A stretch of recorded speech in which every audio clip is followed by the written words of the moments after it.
আসসালামু আলাইকুম। কেমন আছেন সবাই? আশা করি উপর আল্লাহ তাআলার অশেষ রহমতে সবাই ভালো আছেন, সুস্থ আছেন।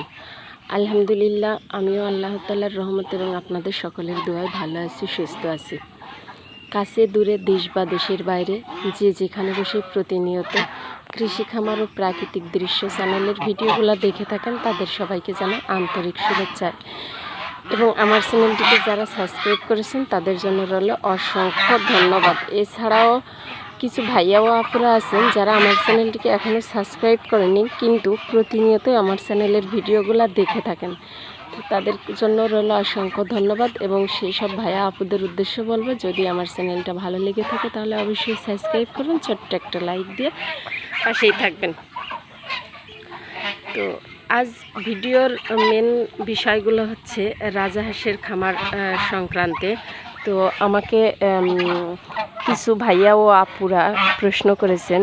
তো যেমন আপনার এমডি রিপন, সাকিব, জান্নাত এবং সামিরা, আপনারা আমার কাছে প্রশ্ন করেছেন যে আপু, রাজাহাঁসের খামারটা শুরু থেকে কিভাবে করলে ভালো হয়। তো আমি আপনাদের উদ্দেশ্য বলবো যে আপনারা আমার পূর্বের যে ভিডিওগুলো আছে এর উপরে আমার ভিডিও অলরেডি দেওয়া আছে। এবং হাসান ভাইয়ার দিক থেকে ভালো হলো যে এনাদের প্রশ্নের মাঝে হাসান ভাইয়ারও সেম প্রশ্ন ছিল, তো হাসান ভাইয়াও জানতে পারবে। তো এছাড়াও অনেকে যারা জানেন না, অজানা অনেকেই আছেন যে প্রশ্ন আছে ভেতরে কিন্তু জানতে পারেন না, তো তাদের দিক থেকেও ভালো হলো যে আপনাদের প্রশ্নের মাধ্যমেই তারা জানতে পারবে। তো ভাইয়া ও আপুরা, আপনাদের কমেন্ট করার জন্য ধন্যবাদ। এবং আপনারা যা প্রতিনিয়ত আমার চ্যানেলের ভিডিওগুলো দেখে থাকেন সেজন্যও আপনাদের জন্য রইল আন্তরিক শুভেচ্ছা। তো ফিরে আসব ভিডিওর মূল উদ্দেশ্যে, সেটা হচ্ছে যে শুরু থেকে রাজাহাঁসের খামার করতে চাইলে কি প্রয়োজন এবং কিভাবে করবেন এবং কিভাবে করলে লাভের আশঙ্কাটা বেশি হবে। তো চলুন এবার জানা যাক সেই টিপসগুলা। ফার্স্ট যেটা করতে হবে সেটা হচ্ছে আপনাদের বাচ্চাটা সবসময়ের জন্য চেষ্টা করবেন যে রাজাহাঁসের খামার যদি আপনারা করতে চান তাহলে সেক্ষেত্রে তো হাঁসের বাচ্চাটা যদি আপনারা গ্রাম থেকে সংগ্রহ করেন, গ্রাম বা শহর যেখান থেকে সংগ্রহ করেন না কেন, সবসময়ের জন্য চেষ্টা করবেন যে হাঁসের বাচ্চাটা মা রাজাহাঁস দিয়ে ফুটানো যে বাচ্চাগুলো সেগুলো নেওয়ার জন্য। তাহলে সেক্ষেত্রে দেখা যাচ্ছে যে হাঁসের রোগ বালাই কম হয় এবং হাঁসের যে একটা পুষ্টতা, পূর্ণতা, সেই জিনিসটা পায়। এরপর রাজাহাঁসের বাচ্চাগুলোর যে সঠিক ট্রিটমেন্ট সেগুলো দেওয়ার চেষ্টা করবেন। ট্রিটমেন্ট বলতে যে বাচ্চাগুলো ফোটার পর 24 ঘন্টা পর ওদেরকে খাবার দিতে হয়। অবশ্যই সে 24 ঘন্টা না পড়া পর্যন্ত আপনাদেরকে কেউই বাচ্চা দিবে না। তো সেক্ষেত্রে যে একটা করণীয় থাকে সেটা করা লাগবে না।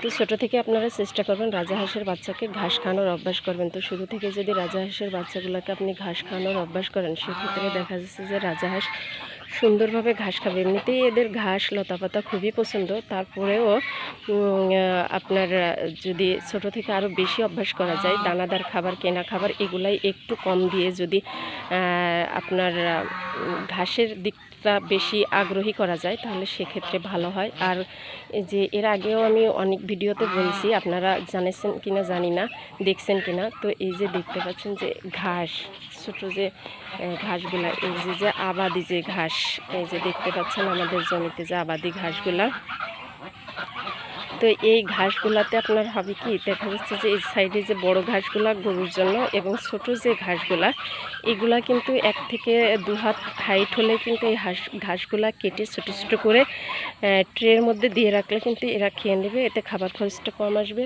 এই যে দ্বিতীয়ত দেখতে পাচ্ছেন কলার পোয়া, এই কলার পোয়াগুলা যদি আপনি ছোট ছোট করে কেটে রেখে দেন তাহলে এরা কিন্তু খুব সুন্দরভাবে এই কলার পোয়াগুলা কিন্তু খায়। মানে এই কলা গাছের যে এগুলা খুব সুন্দরভাবে খায়। আর ঘাসের ব্যবস্থা আপনাদের যদি চারণভূমি থেকে থাকে তাহলে সেক্ষেত্রে কিন্তু আপনার খুবই সুবিধা হবে, কারণ চারণভূমিতে আপনার রাজাহাঁস পালন করতে হলে কিছু কিছু জিনিস যদি আপনাদের থেকে থাকে তাহলে তো সেক্ষেত্রে রাজাহাঁসের খামার করলে লাভবান হবেন।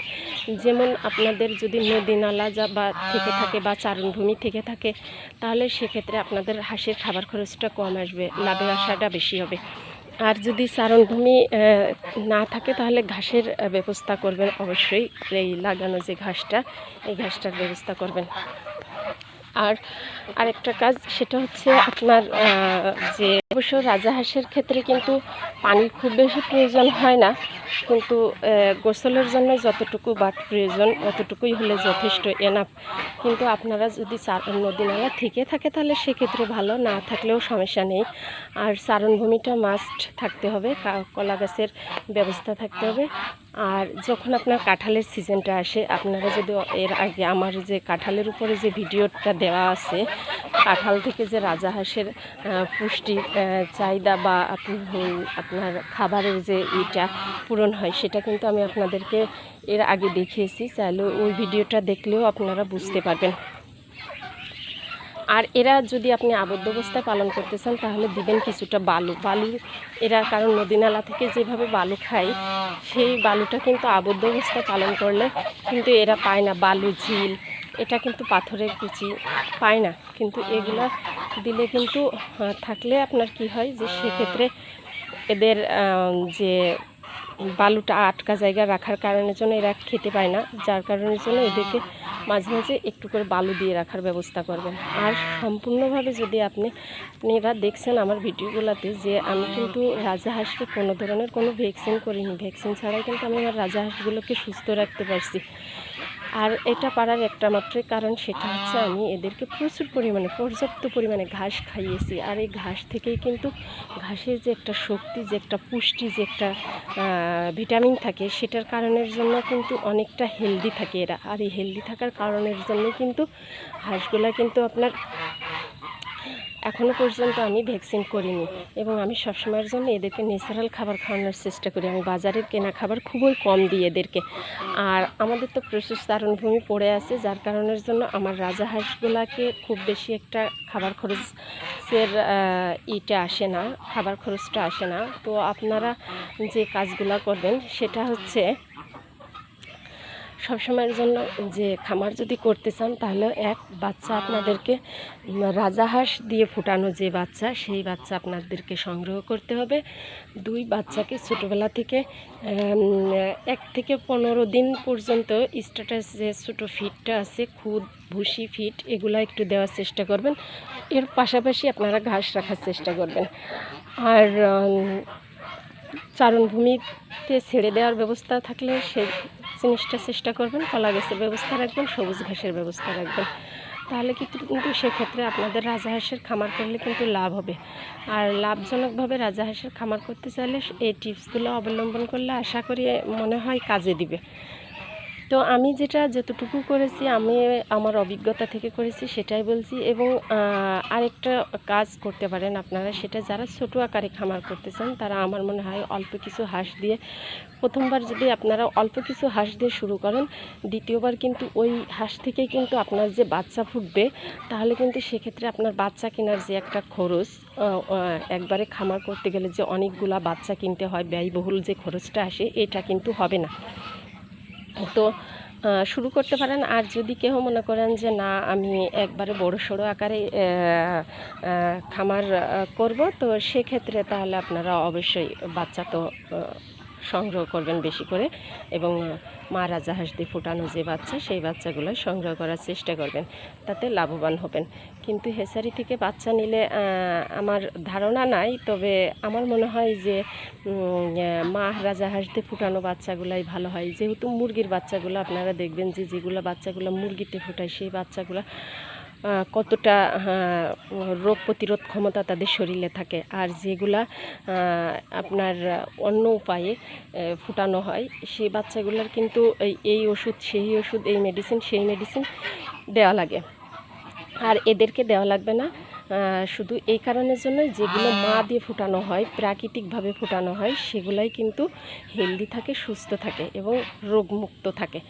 তো আশা করি আমি আপনাদেরকে পুরাটা বোঝাতে পারছি কি না জানি না, তবে হয়তো কিছুটা বোঝাতে পারছি। তো যাই হোক, যদি ভুল কিছু তথ্য দিয়ে থাকি তাহলে অবশ্যই ক্ষমার দৃষ্টিতে দেখবেন। মনে হয় না ভুল তথ্য দিয়েছি তবুও।